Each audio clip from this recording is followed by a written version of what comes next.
Yesus itu dibunuh menghasilkan dosa atau menebus dosa? Yesus kan dibunuh itu atas rancangan iblis. Ya itu iblis. iya, itu menghasilkan dosa. Itu menghasilkan dosa atau menebus dosa? Yang melakukan pembunuhan kan pasti tidak benar, Bang Suma. Ini Bang Andi. Atau gini deh, Tidak dibenarkan membunuh itu. apa fungsi? Kan sudah jelas firman Ya gini Tuhan. aja Bang, ini sederhana nih, Pak James. Ya. Apa fungsi pembunuhan Yesus di tiang salib? Apa gunanya dan fungsinya untuk Kristen?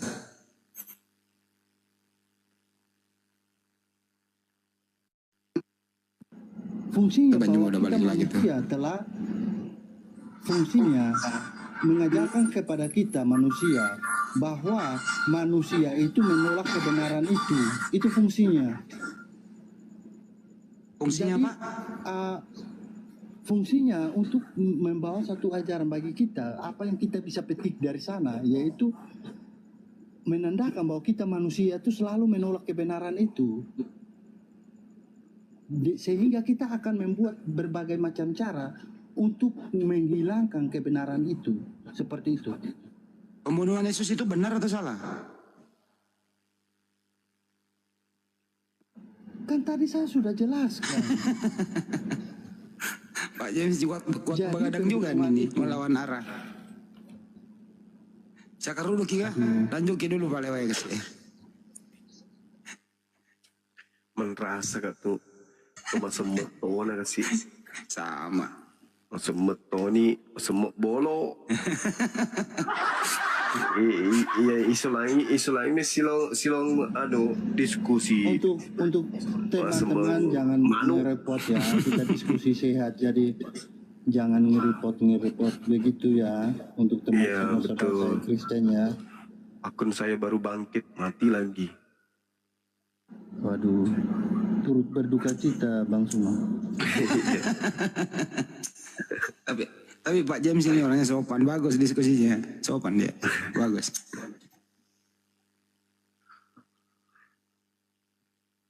Ya Pak James kalau lagi capek istirahat, ini di Pak James di mana? NTT ya Bang? Enggak, Di mana Bang? ini apa, di Bali? Di Bali. Iya. Oh di Bali. Hati-hati di Bali, Bang, jalan-jalan ke Pantai Kuta itu, hati-hati di sana, banyak bele-bele telanjang gitu ya. Enggak, saya enggak suka begitu Bang. Takut nanti Sina lagi, nanti Bang Suma khotbah saya.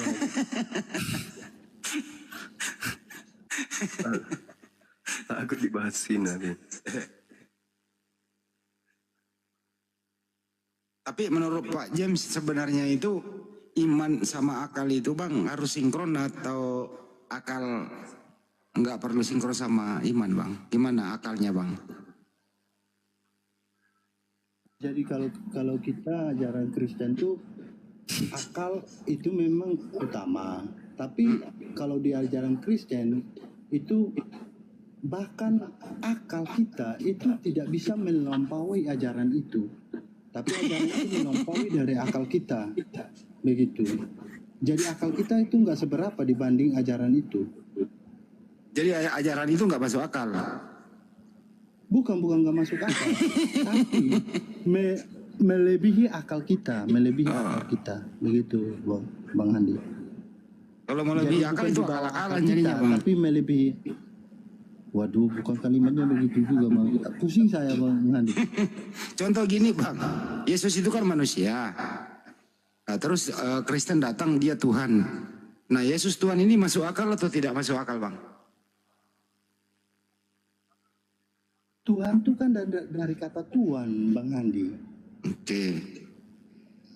Iya, Jadi kan? Yesus itu bukan Tuhan, nggak disembah ya Yesus ya? Tuhan tuh kan itu gelar, itu diletakkan pada satu pribadi yang memiliki kuasa, begitu. Itu masuk akal? Masuk akal. Dari mana masuk akalnya bahwa Dari Yesus? akal. Dari mana masuk akalnya kalau Yesus itu maha kuasa?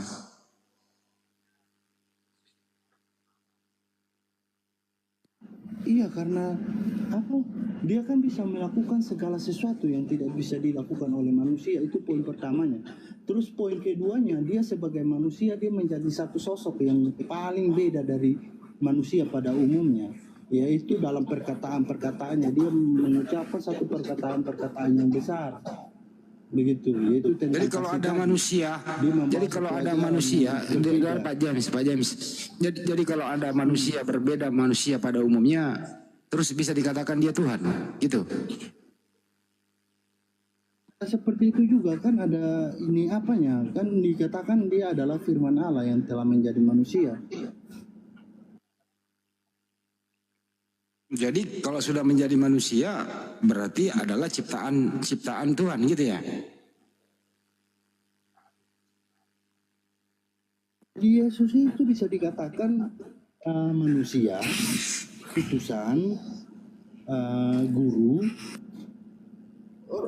raja di atas segala raja, Tuhan, ini raja damai. Pokoknya banyak gelar dia ada pada Yesus itu.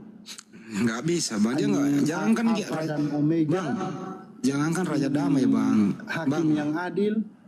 Jangankan Raja Damai, hakim yang adil, penguasa apapun. Yesus waktu hidup jangankan itu, Bang. RT aja nggak pernah jadi RT dia, Bang. Di zaman itu kan belum ada ART, Mas Andin, ada aja. Ya maksudnya apa yang dikuasai Di orang Indonesia. orang negaranya itu dijajah oleh Romawi waktu itu, Bang. Mana ada ART di Romawi sana? Tidak ada tuh. Iya maksudnya Mana itu ada. jangankan jabatan penguasa itu loh ya. Dia itu dalam keadaan terdesak, nggak bisa melawan dia, Bang, penjajah itu. Jadi yang berkuasa waktu itu bukan Yesus tapi tentara Romawi yang berkuasa, Bang. Iya, kalau dia melawan berarti Kristen sekarang apa kan melawan juga, berarti dia nggak bawa ajaran, satu contoh yang baik berarti. Kalau dia misalnya tentara Romawi pergi tangkap dia kan, terus dia suruh malaikat bunuh semua tentara di sana kan, nanti orang Kristen kan nggak dapat ajaran yang baik jatuhnya. Ajaran dari mana, Bang? Orang tentara Romawi yang bunuh dia kok. Iya kan, itu kan ini tentara Romawi bunuh kan, itu kan atas keinginan mereka karena takut kebenaran itu. Mereka menolak kebenaran. Bang, saya mau mengolah akal sebelum kita tutup. Bang, ya kita to the point aja. Pakai akal. Abang masuk akal mana? Ya, Yesus ini tidak dibunuh atau dibunuh? Yang mana masuk akal, Bang?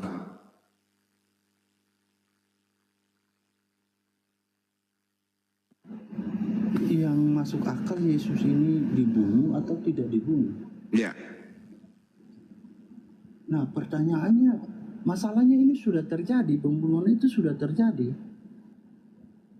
Artinya kalau pembunuhan itu terjadi, sudah terjadi nih. Menurut Abang masuk akal nggak itu pembunuhan itu, Bang? Kan tadi saya sudah jelaskan masuk akalnya karena begini, manusia kan menolak kebenaran. Ya kan? Jadi manusia mengikuti bisikan-bisikan iblis sehingga membunuh. Tujuannya apa? Untuk melenyapkan kebenaran itu supaya orang tidak selamat. Karena yang benar. Artinya akal Anda mengatakan bahwa pembunuhan itu tidak menghasilkan dosa, tapi menebus dosa, begitu? Seperti itu. Jadi Yesus itu pun terangkat ke surga itu bukan untuk datang ke dunia, bukan untuk itu. Nah, inilah yang dimaksud tadi Bang Juma. Artinya Anda mengikuti. Lebih tepatnya Yesus itu datang bukan untuk ini apa, tapi untuk memutuskan kutuk dosa, begitu. Inilah yang dimaksud tadi Pak James, bahwa Anda ini sebenarnya ini secara Anda tidak sadar karena berada di bawah pengaruh, mohon maaf ya, iblis yang menggoda manusia itu. Artinya apa? Anda ini seide dengan iblis, ingin membunuh Yesus, gitu. Kenapa demikian? Karena kalau izin dulu Bang, kalau kenapa demikian? Kalau tidak ada pembunuhan di tiang salib, Kristen nggak ada, Kristen nggak punya Tuhan. Ya memang harus ikut selera iblis agar Kristen ini eksis, punya Tuhan dan sarana penebusan dosa. Kan gitu ya Bang ya? Bukan seperti itu juga, tapi begini Bang Handi. Ya gimana Bang? Nah, Yesus ini kan turun sebagai manusia nih. Sebagai manusia ya. Nah, sebagai manusia. Sudah pasti manusia mati nggak Bang Handi? Manusia mati tepat pada waktunya Bang. Iya, manusia mati kan tepat pada waktunya menurut Bang Handi. Tapi mati kan? Manusia mati kan? Nggak ada manusia yang abadi Bang. Kalau manusia nggak mati, apakah bisa dikatakan manusia? Apa? Mulai bingung kan? Ini saya pakai gaya Bang Suma nih. Iya. Apakah manusia kalau jika tidak mati bisa dikatakan manusia? Ya manusia mati Bang. Yesus kan pernah mati 3 hari Bang. Saya bertanya, kalau manusia tidak mati seperti manusia pada umumnya, apakah bisa dikatakan manusia? Tidak ada manusia yang tidak mati Bang, semua mati. Nah itu dia, lantas kenapa Bang Handi sudah mengakui ini, Yesus itu turun sebagai manusia nih. Kok Bang Handi kalau tidak mau mati, apakah bisa dikatakan manusia? Tapi pertanyaannya bukan di situ, pertanyaannya adalah, ya membunuh orang tidak bersalah, itu dosa atau tidak? Membunuh orang tidak bersalah, dosa. Dosa. Nah, membunuh Yesus tidak bersalah itu, dengerin, membunuh Yesus yang tidak bersalah, berdosa atau menebus dosa? Dosa. Dosa berarti tidak menebus dosa. Dosa, membunuh itu dosa, membunuh. Iya, oke. Artinya, Anda percaya nggak? Anda percaya nggak dosa itu dalam membunuh Yesus? Dosa. Iya, artinya ya udah, artinya kepercayaan Anda menjadi Kristen atas dasar dosa, betul?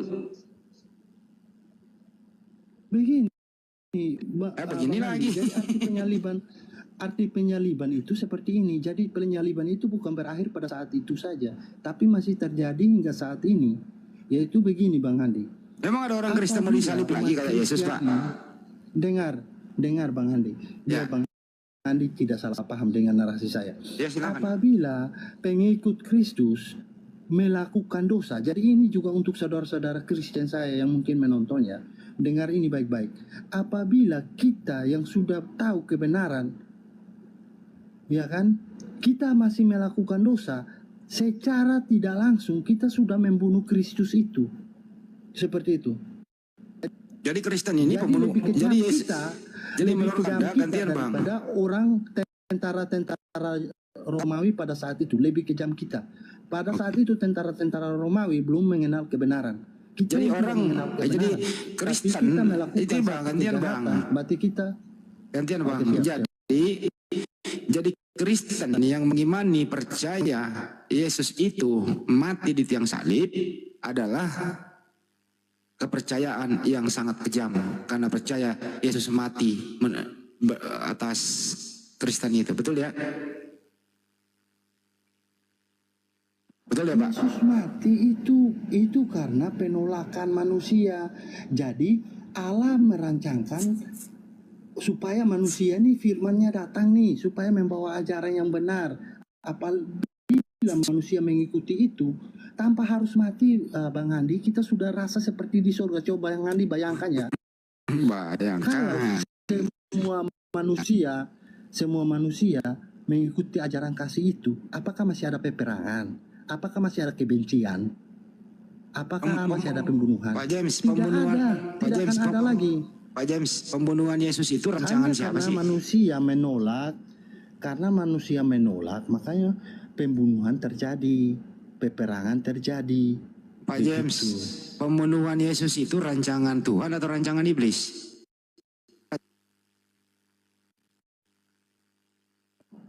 Pembunuhan itu terjadi itu atas kehendak. Jadi kita kan manusia kan diberikan. Saya nggak nanya ya, dengerin dulu Pak James, kadang-kadang nggak ngerti. Pembunuhan Yesus itu rancangan Tuhan atau rancangan iblis?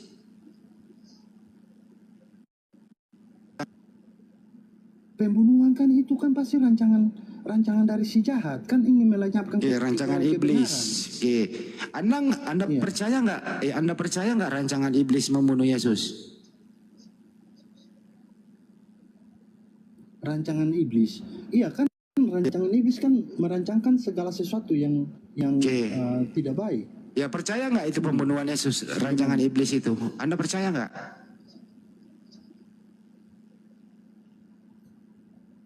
Kok percaya? Percaya maksudnya dalam arti apa? Anda mengimani nggak pembunuhan Yesus di tiang salib, rancangan iblis itu? Kok mengimani? Anda Mengimani? percaya atau Dalam Anda hal apa percaya? mengimani? Pak, kadang-kadang Pak James kadang-kadang nggak mau ini, udah tahu pertanyaan tapi ngeles jawabnya ngerti gitu. saya pertanyaannya. Enggak. Saya ulang ya. Saudara, Ya, saya ulang dari awal nih. Pertanyaannya. Saya ulang dari awal. Anda tadi udah mengakui pembunuhan Yesus itu rancangan iblis. Betul? Iya. Oke. Anda mengimani nggak pembunuhan Yesus? Mengimani pembunuhan Yesus. Mm-mm. Mengimaninya bagaimana? Anda percaya nggak? Anda percaya nggak pembunuhan? Pertanyaannya. Anda percaya nggak pembunuhan itu ada? Kalau pembunuhan itu terjadi ya, Oke. saya percaya karena sudah tercatat ya. Oke, baik. Ada bukti-buktinya, makanya saya percaya ada. Percaya. Ada Berarti terjadi hal itu ya. Berarti kepercayaan Terjadi agama. hal itu, Bentar dulu terjadi Bang. Kepercayaan agama Anda sebagai Kristen adalah saya ulang ya. Jadi kepercayaan Anda sebagai Kristen pembunuhan Yesus adalah kepercayaan tadi adalah kehendak iblis, begitu. Salah Bang Andi. Loh, kehendak Karena siapa kami Yesus percaya mati? karena itu sudah fakta. Begini Bang Andi. Ya. Jadi pembunuhan itu adalah fakta yang sudah tercatat, sudah tertulis. Makanya kami percaya bahwa terjadi pembunuhan. Begitu. Iya percaya artinya Bukan kalau Anda berarti percaya. kami Dengerin Pak menginginkan James. hal itu bukan. Kalau Bukan Anda seperti itu. percaya- Kami tidak menginginkan hal itu. Anda percaya pembunuhan itu artinya Anda percaya kehendak iblis, kan gitu Bang. Selesai itu. Percaya kehendak iblis bagaimana? Ya kehendak iblis kan membunuh. Paham. Saya ulang kembali, mundur. Kehendak siapa membunuh Yesus di tiang salib? Kehendak iblis atau kehendak Tuhan? Iblis. Ya iblis. Anda percaya nggak tuh? Ya. Percaya, berarti iman Anda berdiri di atas. Ya artinya sebentar Bang. Jadi dengerin. Bukan. Jadi iman Saya- Anda, begini. ntar dulu. Jadi iman Anda berdiri di atas kehendak iblis. Selesai. Begini Bang Handi. Begini melulu sih. Umat Kristen percaya akan fakta yang tertulis. Nah, faktanya menuliskan bahwa Yesus itu dibunuh di tiang salib. Ya, yang menghendaki pembunuhan itu kami siapa? percaya hal itu benar-benar terjadi. Yang menghendaki pembunuhan Yesus Kalau di tiang kami, salib Bang siapa? Handi, Bang Handi bertanyanya begini, kalian umat Kristen mau nggak Yesus dibunuh? Tentu pasti umat Kristen jawab, oh nggak mau. Gitu Bang Handi. Terus yang menghendaki Yesus mati di tiang salib siapa? Kan tadi saya sudah jelaskan Bang Handi. Iblis. Faktanya adalah iblis dengerin dulu Bang, ini kesimpulannya ya. Pak James dengerin, ini kesimpulannya ya. Kesimpulannya bagaimana? Faktanya adalah iblis yang menghendaki Yesus mati di tiang salib. Datang Kristen percaya bahwa Yesus mati di tiang salib. Artinya kepercayaan Anda adalah kehendak iblis membunuh Yesus di tiang salib. Jadi kepercayaan Anda sinkron dengan kemauan iblis. Begitu kesimpulannya Bang. Oke? Juga Bang Handi kenapa lihat mati terusnya? Aduh ampun dah. Ya bangkitnya Bang kan Handi 3 hari kalau dulu buka Bang. kelahiran, dengar. Bang Handi kalau buka kelahiran, pasti manusia. Kan tadi saya sempat ungkit ke manusia tuh. Ya kan manusia Bang Handi sendiri akui manusia itu harus mati. Kalau gak mati berarti bukan manusia dong. Ya kan? Ya. Nah, terus masalahnya dibangkit ini. Nah, terus Bang Handi mentok aja dimati aja. Ya udah, Lain kalau lagi pokoknya mati aja. Nah, sedangkan sekarang kita nih Bang Handi, kita kan dijanjikan ini setelah mati, ya kan? ya udah jangan ke kita Di Yesus akhir ini zaman, ya kita kembali ke di- Yesus saja bang. kita Menurut anda itu dijanjikan. setelah Yesus mati itu bangkit sendiri apa dibangkitkan Mati bang? lagi. Aduh, ampun dah. Enggak, ini kan bangkit lagi nih, kita maju nih. Nah, ini kan di dalam Oh, kubur bangkit, 3 oke, hari. siap. Ntar dulu Seru bang. nih. Ya kan di dalam kubur nih 3 hari nih. Yesus kan pernah jadi mayat, kehilangannya. Ntar dulu bang. Yesus pernah kehilangan mayat, nyawa di dalam mayatnya yang dikubur gitu ya. 3 hari kemudian tiba-tiba mayat itu hidup lagi. Bener nggak bang? Nah, bangkitlah dia itu. Menurut abang, Berarti mati enggak? Berarti Kenapa, Bang? mati enggak? Berarti kan mati Yesus, enggak? kan Yesus mati dikubur, tidak dikubur mati bang, nggak dikubur hidup-hidup. Enggak mati enggak menurut Bang Handi? Mati lah di dalam kubur kok, masa dikubur hidup-hidup? Mayatnya mana? Ya kan pernah menjadi mayat gitu ya. Ya, Terus mayatnya kemudian mana? dengerin dulu bang, saya nanti ke sana. Iya, iya, iya. 3 hari di dalam kubur. Pertanyaan saya, Yesus ini dikubur mati atau dikubur hidup-hidup?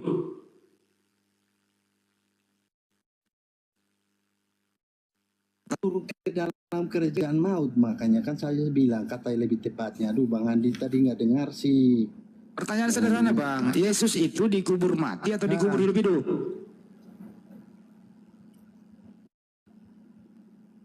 Mati. Mati. Berapa hari mati bang? 3 hari. 3 hari. Jadi Yesus pernah menjadi mayat 3 hari. Kemudian 3 hari berikutnya, hari-hari terakhir, nyawanya masuk lagi ke mayat. Mayat itu hidup lagi. Betul? Sebenarnya lebih tepatnya bukan mati. Bagaimana? Gimana? Tepatnya nggak mati. Ya mati kan Karena mayat kalau mati, nih. Berarti sampai sekarang dengar dulu. Kenapa saya bilang nggak tepat kalau dibilang mati? Kalau dibilang mati, berarti sampai saat ini mayatnya masih ada. Iya mati 3 hari bang, kan kita mau ke sana nih. Permasalahannya, Bang dengerin dulu bang, mayatnya kita mau ke nggak sana. ada. Kita Ya. step by step. Jadi Yesus pernah jadi mayat Siap, 3 siap. hari. Terus kemudian nyawanya masuk lagi. Hidup tuh mayat. Kan waktu hidup mayat ini hidup, dia mau keluar dari kuburan bang, itu terjadi gempa bumi. Ya orang-orang kudus juga bangkit dari kubur. Terbuka kuburan, Yesus juga naik bangkit. Hidup lagi dia tuh mayat. Menemui murid-murid. Murid-muridnya kaget. Dikira dia hantu. Yesus berkata, aku bukan hantu. Hantu tidak punya daging dan kulit. Masih kaget dia. Gak percaya. Yesus minta ikan goreng. Dia makan, menandakan dia manusia. Paham sampai sini bang? Paham. Paham. Artinya memang kuburannya kosong. Karena udah bangkit dia minta ikan goreng. Nah di dalam Bible Anda itu terangkat dia ke Bukan surga ikan setelah goreng, Bang Handi. ikan bakar. Iya. Ikan bakar lah, Pada saat oke itu lah. belum ada minyak goreng. Ya udahlah, masalah berarti salah terjemahan tuh lah itu. Masih ikan bakar di situ. Oke. Ya, masalah ikan aja diributin pak. Udahlah Pak James. Ikan bakar, ikan goreng nggak masalah lah. Nah terangkat dia ke surga. Menurut abang terangkat sama fisiknya atau bukan bang? Pak James. Ya, fisiknya jasad. Oke. Kalau di kita Kristen, tubuh kemuliaan. Nggak usah ngomong Kristen, kita ngomong ini Yesus saja yang terangkat ini. Nah, sampai di surga bang, itu Yesus itu duduk di sebelah kanan yang maha kuasa. Jelas datanya di Bible, anak mulai sekarang, anak manusia duduk di sebelah kanan yang maha kuasa. Betul bang? Lupa Bang Handi selama-lamanya. Oke, jadi Yesus di surga itu adalah anak Nanti jangan digoreng lagi kalau saya bilang selama-lamanya. Terus nanti Bang Handi bilang, oh berarti Yesus nggak turun-turun lagi dong. Jangan lagi ya. Lukas 22:69, mulai sekarang anak manusia duduk di sebelah kanan yang maha kuasa. Anak manusia. Yesus di surga ini tetap anaknya Maria duduk di sebelah kanan yang maha kuasa. Setuju? Setuju Pak James? Setuju, tapi Setuju. kurang selama-lamanya. Berarti Yesus di surga itu anak Maria, anak manusia, betul? Artinya ini harus pakai akal. Yang manakah Pak James sembah? A. Bapa yang maha kuasa. B. Anak manusia, anak Maria. Silakan, pakai akal. Kan sudah kembali kepada sang sumber. Kembali ke sang sumber bagaimana? Bapak kan sang sumber. Duduk di sebelah kanan yang maha kuasa. Pertanyaannya adalah yang manakah? Dengar dulu pertanyaannya. Bang Andi. Dengar dulu. Siap. Pertanyaannya adalah yang manakah Pak James sembah? A. Anak manusia yang duduk di sebelah kanan. B. Yang maha kuasa. Yang manakah yang Anda sembah? Di sana ada dua sosok. Satu yang maha kuasa, satu anak manusia. Yang mana Pak James sembah? Silakan. Jadi kami itu sama seperti Bapak juga. Kami harus taat kepada Yesus. Taat kepada Yesus sama artinya taat kepada Bapa. Saya nggak nanya taatnya yang mana Pak James sembah, Yesus atau Bapak? Ya kami sembahkan Allah yang maha hidup. Yang Berarti Yesus nggak disembah. Itu. Berarti Yesus nggak disembah ya? Itu kan di dalamnya ada ini Bapa yang sebagai sang sumber. Ada Roh Kudus yang memberi hidup. Yang saya tanya Bang, yang manakah yang Anda sembah? Firman. Dengerin dulu Bang. Yang manakah yang Anda sembah? A. Bapak. Kok B. kayak- Anaknya Maria. Kayak ujian nasional ya. Kok pakai pilihan ganda lagi? Ya biar nggak muter. Bang Andi puyeng saya. Mau tidur saya. Udah Ya udah. biar aku mau tidur. Iya. Ya, makasih banyak saudara semua ya. Makasih ya. Besok datang lagi ya Pak James ya, dengan suasana yang lebih segar gitu ya. Lagi dah puyeng saya. Ya silakan Pak James makasih. ada closing statement menilai kita diskusi pada malam hari ini, apakah ada hujatan atau ada seperti apa? Silakan Pak James. Enggak, bagus kok diskusi, bagus. Ya jadi di sini kita bermain logika gitu. Jadi saya juga tadi melihat pertanyaan-pertanyaan dari Bang Sumba juga ya, dia melontarkan pertanyaan-pertanyaan yang memang itu kalau kita cerna juga ya cukup orang yang bisa memakai akal yang mungkin masih bisa menjawab ya. Tapi kalau orang yang belum bisa menjawab, pasti marah-marah dari bawaannya seperti itu. Tapi ya saya puji syukur saya masih bisa menjawab ya. Puji syukur masih bisa masih bisa sehat ya. Itu Soalnya bukan kalau bukan saya Bang, yang menjawab. ada dua kemungkinan Bang. Menjawab.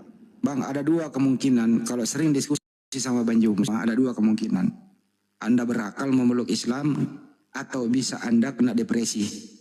Benar Bang? Dua kemungkinan itu, bisa depresi atau kembali ke Islam. Itu doang sih.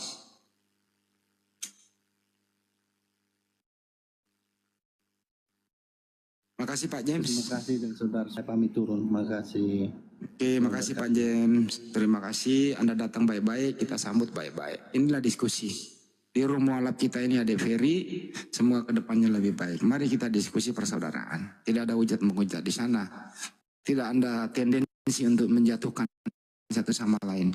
Ini hanya berbagi. Fungsikan akalmu sayangku semuanya ya. Akal itu faktor utama untuk orang beriman. Kalau tidak masuk akal, jangan diimani. Jangan sampai diakal-akalin. Karena iman itu tidak merusak akal. Justru iman itu memperlancar orang berakal. Terima kasih, sampai jumpa. Ciao. Gimana Pep? Tutup. Si Peri mah ada di sini. Tidur aja lu Per lu. Iya iya. Coba lu kalau si statement Per lu bisa ngomong nggak? Lanjut Bang Andi. Soalnya besok pagi nih Banyuma mau ke Amsterdam. Aku besok pagi teman-teman mau jemput Banyuma, nganterin ke airport, mau ke Amsterdam, mau ke Belanda dia. Gitu. Tapi cuman nggak nyampe 5 hari. Cuman datang doang tanda tangan kontrak di Amsterdam. Kemudian ke Turki. 4 hari lah. Dari Turki ke Burundi. Karena di Burundi baru mampir kembali ke Turki lagi ke Antioquia. Nah, habis dari Antioquia kembali ke Indonesia. Insya Allah dalam waktu 5 hari lah bisa kembali lagi.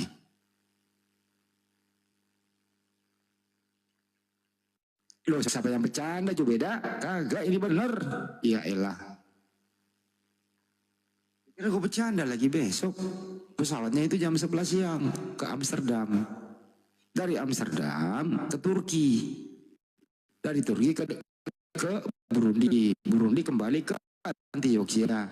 Nah, di sana nanti di Turki berangkat kembali ke Indonesia. Gitu ya. Jadi saya ini nggak tidur sama si Peri. Kalau ketiduran, waduh bisa bablasang ini gitu. Oke? Wah nggak ke Kolombia dong. Ngapain ke Kolombia? Nggak. Amsterdam doang.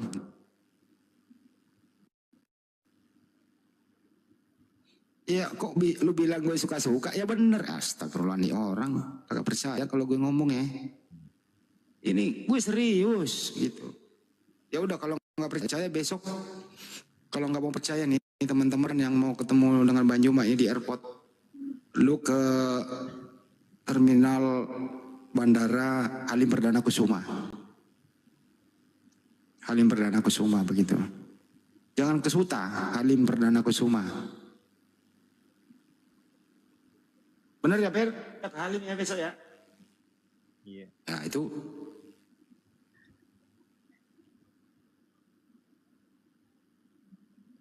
Gak percaya lu pada kalau gue ngomong ya. Gak ngapain lagi ke Los Angeles teman-teman, nggak kejauhan di sana mah. Ini terjadwal ini. Saya ikut. Saya nggak ikut karena saya harus stay terus. Saya stay di Indonesia, koordinasi terus pada orang-orang yang telah mengundang itu.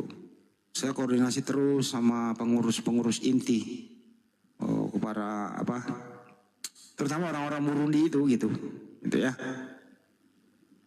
Pejabat Burundi ini baru aja telepon tadi. Bagaimana Bang Andi? Oke, gitu loh. Oke, tenang aja gitu.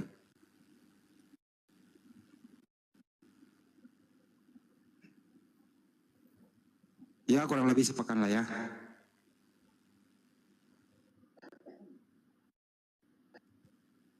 Di sana di Burundi itu paling diskusi sama ada salah satu tokoh di Burundi diskusi sama Banyuma. Nanti di live kan kok.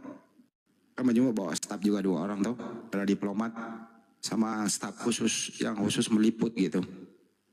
Akan disiarkan langsung nanti Banyuma diskusi dengan siapa namanya Per yang di Burundi? Lupa saya. Abednego yang di Burundi itu. Pendeta Abednego. Kagak percaya lu. Pendeta Abednego ini undangannya ada.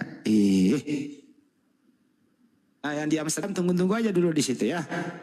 Gitu. Orang Burundi lu bilangin Samsul Rere, mana ada Burundi namanya Samsul. Wah gelap katanya.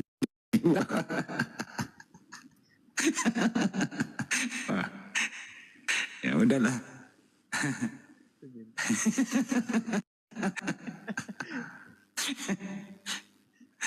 Kenapa Perdo?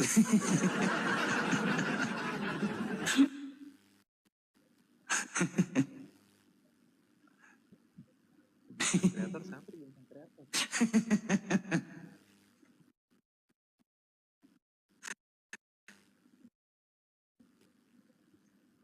Bintang kreator. Bintang kreator. Halo. Nggak mau bicara pula.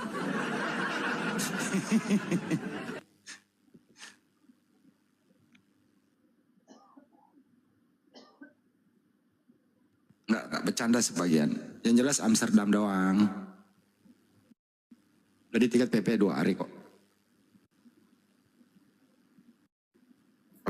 Amsterdam. Balik lagi ke Indonesia 2 hari. 3 hari ya, kurang lebih di sana. Ngapain ke Burundi coba?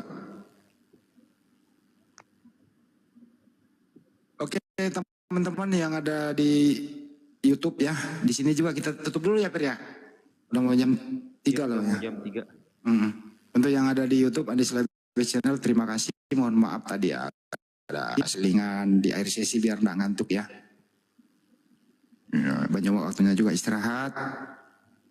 Tapi benar besok aku yang nganterin Banyuma ke airport di Halim Perdana Kusuma berangkat ke Amsterdam. Kalau ini nggak serius nih gue ngomong nih, selalu lah. Makasih buat semuanya yang ada di YouTube, selingi canda, diskusi. Room ini room kita hindari adanya hujat menghujat, karena di sini room mualaf hari ini saya sengaja dia buka room terus supaya edukasi gitu ya teman-teman. Jadi kalau ada yang cenderung menista, menyerang personal, tidak berdata, diurungkan saja. Kita butuh kayak Pak James dan lain-lain itu. Oke, terima kasih buat semuanya. Selamat beristirahat. Mohon maaf atas segala hilaf. Wabillahi taufiq wal hidayah. Assalamualaikum warahmatullahi wabarakatuh. Sampai jumpa. Salam satu Tuhan. Allah.